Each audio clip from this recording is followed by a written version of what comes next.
Hi, everybody.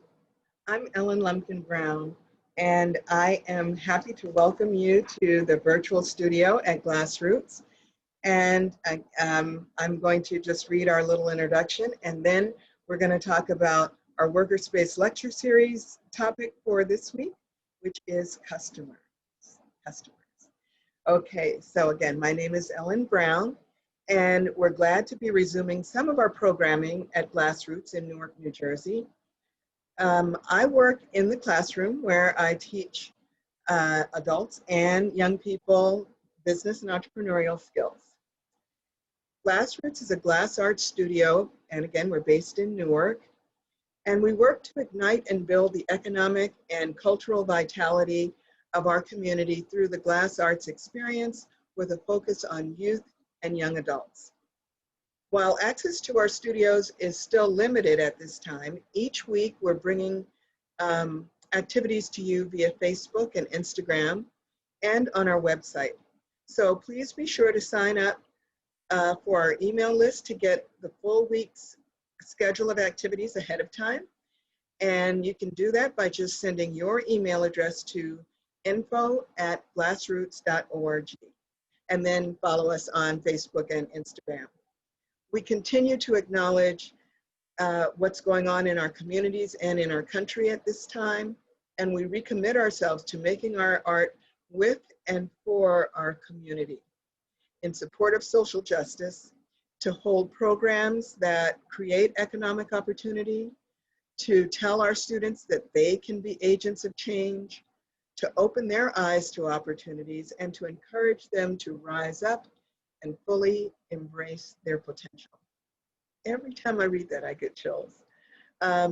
So again, today I'm going to be talking about entrepreneurial development, business development, and customers. Customers are the lifeblood of business, and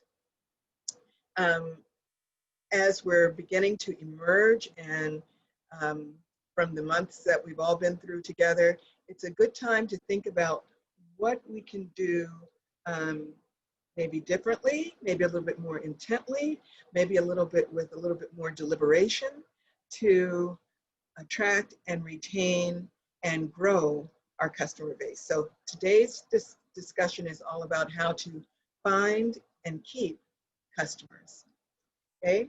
And I had some notes I was gonna use, but everything comes out backwards, or I'm not sure whether it's gonna come out backwards when I post it up to you, so I'm just gonna read them from the side here.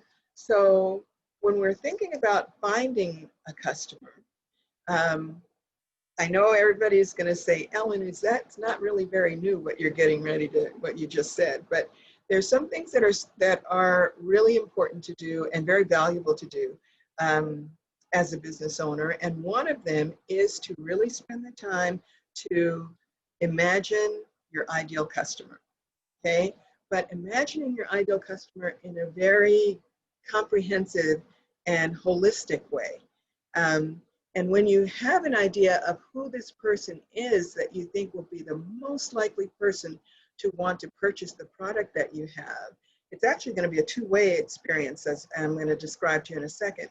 But it will help you to know, knowing the who helps you to know a lot more about the where that customer is and where they purchase their goods and services, what kinds of things they want to buy, what kinds of products they're interested in, why they want to purchase from you, which is something that I'm going to come back to in just a second, and then how they go about purchasing their goods and services and products. So spending some time thinking carefully, and there are some templates that I can share with you that give you the kinds of questions that you want to ask, starting with the basic things, you know, what kind of, you know, what age, what ethnicity, perhaps what kind of income, where people may live that you think would be most interested in your products. But also, I really want to encourage you to think about your own values, right? What your business is about, what you stand for, what kinds of things you're passionate about, what's important to you, what causes are important to you. and how to think about whether that also offers an avenue to engage with your customer or to identify new customers, because the ideal person is probably someone who shares the same kind of value system that you have, or is going to be extra motivated, that just little bit of extra motivation that makes them feel great doing business with you, great purchasing the products that you make. Let me just give you an example. Maybe, let's see, you make a product that you're very careful about the environmental footprint of, and you're able to say that it begins here at the cradle and it goes through all of these different steps before it gets to you, and it even is designed so that when it's finished, it has another use. It's a circular kind of product. That information, and here's the two-way part of it, but that information can be very motivating to a potential customer. So think about that, and we'll tell you different channels that you might be able to use where you would find customers who will be thinking about that value system. It's something that we don't talk about in business as much as I think that we should, because the other thing that it can do, when I was saying finding your customer and finding your customer being a two-way street, you're thinking about what's the ideal customer, what do they really, who is that person, and going through the questions that will help paint a picture for you, for yourself of that. But also, you want to look at your product offerings, right? Look at your portfolio of products and think from that customer's point of view, what might you do differently? What could you do a little more of? What might you improve or make better? What is the unique offering? And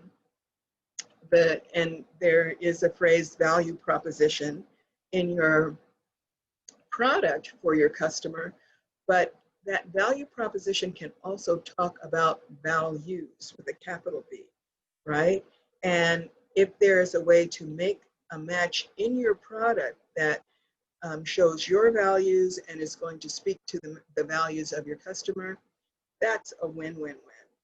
And that is one way to really find customers that might take you down some paths that you might not expect. And the other thing that I want to say is that your ideal customer, you don't have to feel like that is a limiting exercise, that you're limiting your choices by focusing so much on targeting a specific niche or a specific kind of individual. Other people will find you. Other people will come along as well. By focusing, you're not necessarily leaving anyone who would be interested in your product out, but what you're doing is getting your product to that person who is most likely to want to purchase it. And then other people will find you as well. Moreover, that person, that ideal person, is going to be converted into an ambassador for you because you have such a close match between what you offer and what they want. And they're going to share that with other people. So again, think about that in two ways, in terms of imagining your most ideal customer, but also thinking about whether the products that you have or the products that you might develop once you are really thinking about who that person is, could be as targeted as possible with that individual in mind. And then holistically, we're thinking about the entire thing through the lens of your values and what you really want to share about yourself and being in business. Okay, so that's the first thing. And then thinking about how you, once you find customers, then or once you've answered those questions that paint the picture for who your customer is, it's going to give you information that will help you with the what, where, why, and how, as I was mentioning before. So you'll have a better sense of where that person shops, not just online or retail, but do they like the small, the small entrepreneur to work with directly? Do they like to go to consignment store? You know, there are a whole set of things that are going to arise from going through that analysis that will help you to target where you want to do your sales. We talked about what kind of things you could do with your product line. So that's the what that you would be exploring through the lens of your ideal customer. And then the how. How do they purchase? What kinds of social platforms are they active on? And there's a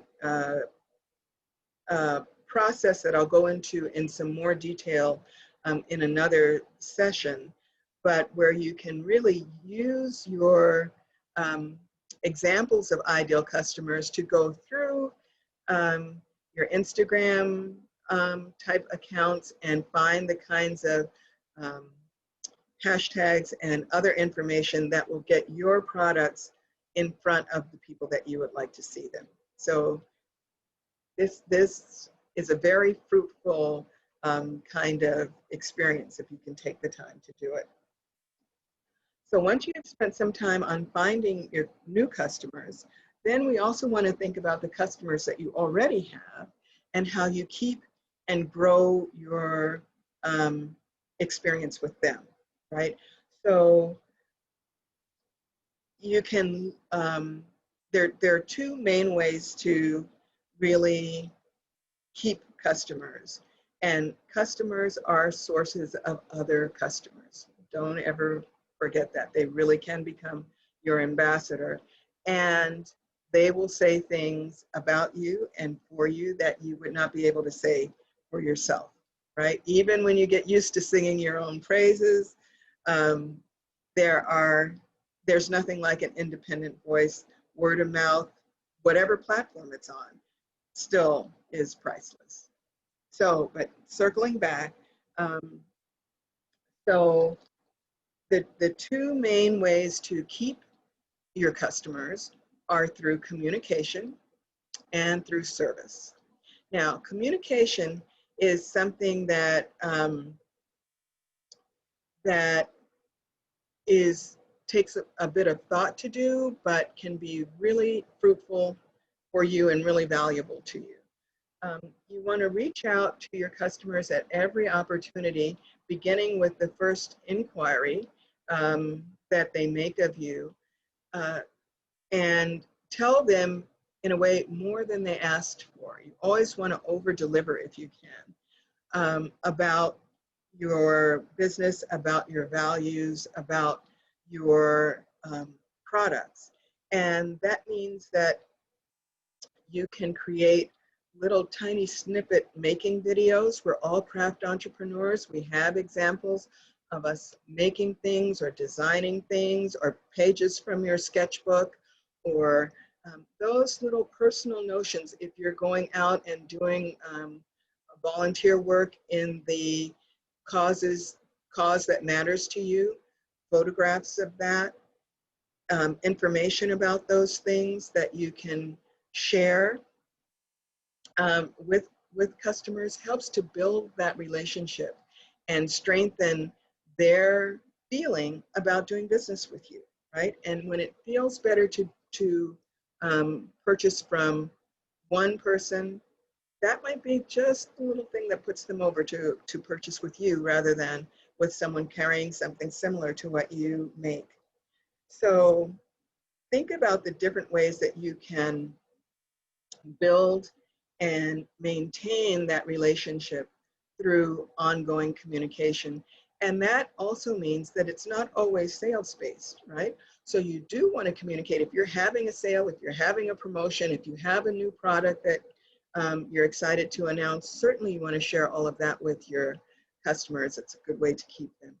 But other kinds of things that are going on in your life or in your business life, in the life of your business, is a fabulous way to maintain contact. And, oh, I just lost my train of thought. Where's my note?